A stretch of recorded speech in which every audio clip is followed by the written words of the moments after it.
Hello, freaks and geeks. Today we have a book review. It's about the best book I've read this year, up to now at least, and it's Robert McCammon's Swansong.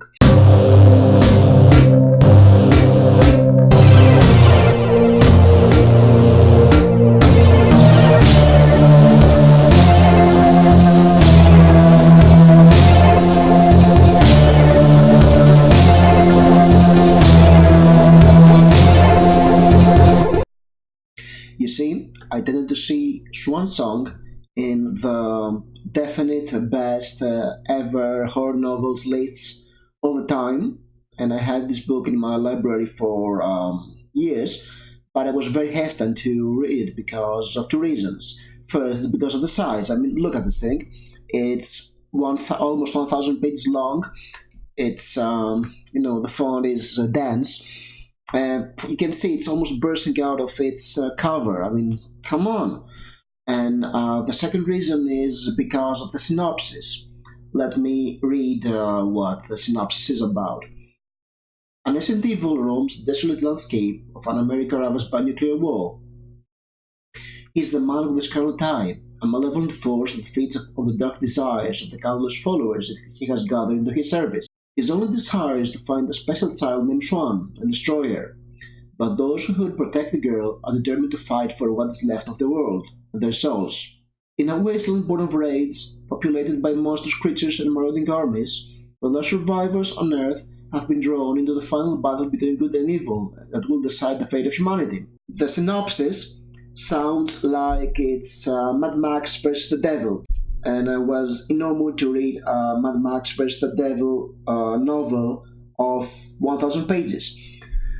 After I read this book, though, I realized that this part, the post-apocalyptic horror story, Survivors vs. Special Child vs. the Devil, was only for the last 300 pages. So let's get to what this book is about. This book is it's made in the 80s. In the 80s, America feared two things: the devil and also the bomb, because it was the end of the Cold War, and there was this panic that somebody will press the button, drop the bomb. In this book, Robert McCammon ties both those fears, the bomb and the devil, into a monumental epic horror novel. Swansong is set in the end of the previous century.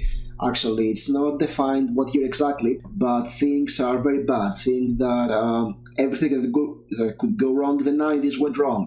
We have the president of the US, who is in a very tough situation because he understands he has to order a nuclear attack. Because, the tensions with Russia have been growing uglier all the time. Then we have Sister. Sister is a homeless woman. She is mentally ill. She is alcoholic. She lives in New York. And this New York is much worse than it was in the 80s. There was lots of poverty, lots of homelessness, lots of cruelty. So one night she goes and sleeps into the metro station, and it's the night the bomb falls. After the bomb hits, and this happens around page 100, so we have 100 pages leading to the apocalypse. She wakes up, she's burned, she goes out and she finds a ring. It's a piece of molten glass, it's large, it's sort of like a halo. It's from molten glass, and there are gems inside, and it makes lights and lots of magical stuff. It's a magical ring.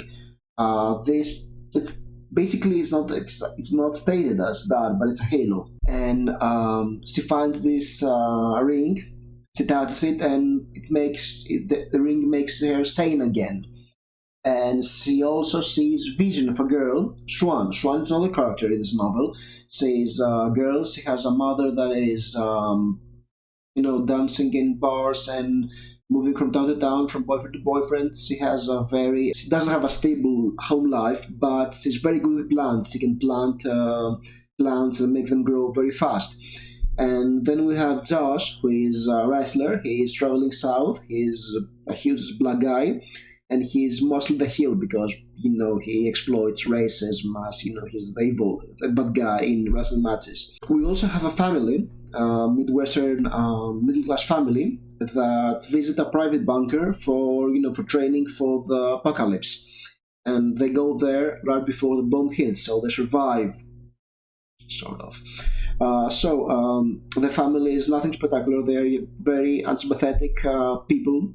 They're everything wrong with middle class Americans of that era.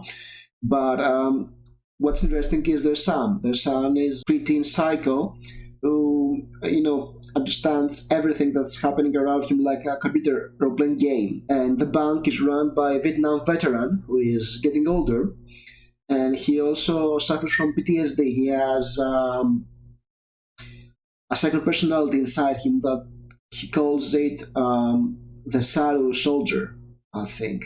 And this Shadow Soldier pushes him to do some unsavory stuff in order to survive. And since this is a splatterpunk novel and the bunker is private, there are leaks in the structure.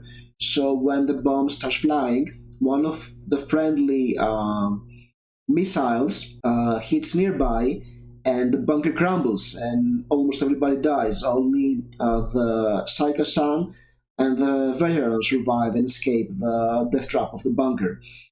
And yes, after the bomb hits, there are pages and pages of how the survivors try to escape their predicaments. They have to deal with, the explosion, nuclear winter, lack of food, wreckage. Most of them are trapped when the bomb hit because they're underground, and they have to escape the crumbled shelters they have found. They have to deal with radiation poison, animal attacks, all this great stuff. It's a survival horror novel. There is and also other survivors who may not be good guys. They may be psychos who escaped an asylum, or just scavengers who try to get their supplies. So it's a bit of a survival horror. But there's another point of view character I forgot to mention about, and that's devil-like figure that spent the night before the bombs hit in a cinema in New York watching Mondo movies. Modern movies were 80s movies that used to film real deaths, real torture, lots of gruesome stuff for entertainment purposes, of course. And he spent the night watches these movies and laughing. And while it's never explicitly stated, it's all implicit, this person, this figure is the devil. It's clearly a supernatural force. And after the bomb hits, Sister meets this devil-like figure, and she fights him with a ring. So he knows there's this ring, and he spends the rest of the book trying to find Sister. Halfway through the book, we jump 7 years in the future. The wreckage of America is starting to get into society. Although it helps much, to be honest, because mostly everybody's dead, all infrastructure is destroyed, all the big cities were bombed. It's horror. It's horrific. And we have Sister, and we have Josh and Sean moving around, and we also have the two psychos who have created Nazi-like army, and they're fighting other armies of maniacs like them in the West. I won't spoil anything. There are more stuff I could unpack, I could always talk about some interesting ideas like Cubs Masks, which is a great find for Robert McCammon, or about other characters, but I don't want to give a spoiler review. I just want to state my opinion about how this book is, what I liked in this book, in Swansong. And it was very powerful. It was really epic.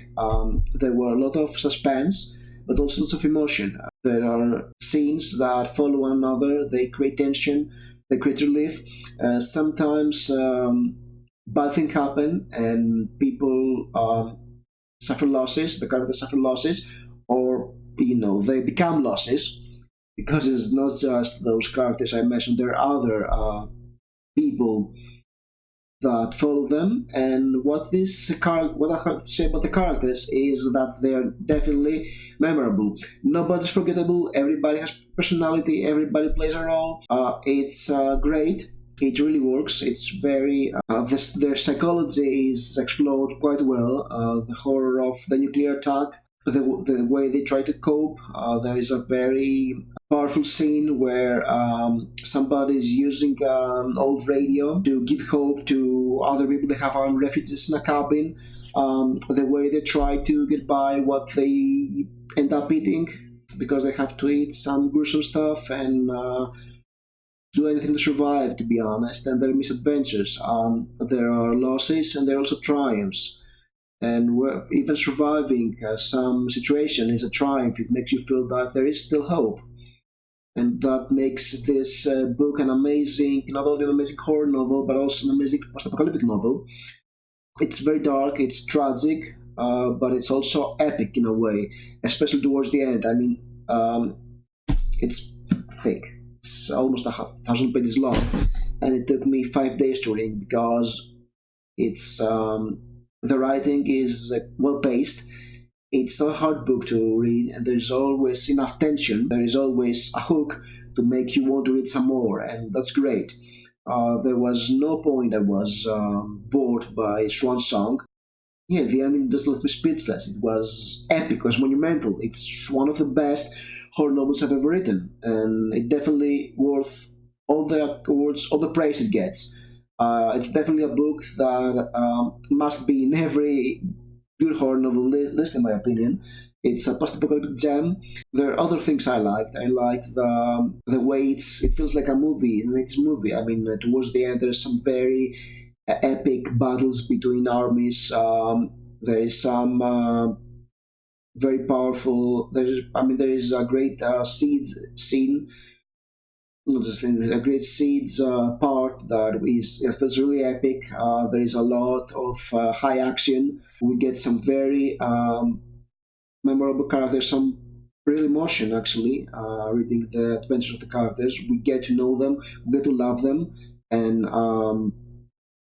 another thing I've noticed is that even though there are some very strong religious themes in this book, because we have the devil and a halo and a magical girl that can resurrect nature and stuff, and also Job's mask and what it entails. It's a great idea. I won't spoil it for you, but it's a great idea. All those themes are very implicit. It's never explicitly stated that what you see is because God and devil propaganda or something. So yes, in my opinion, you should read this book over here. You should definitely read this if you like. You should definitely read this book if you like horror, post-apocalypse, strong action, good characters, dark and gritty stuff. And yes, go read this right now. Thank you for listening.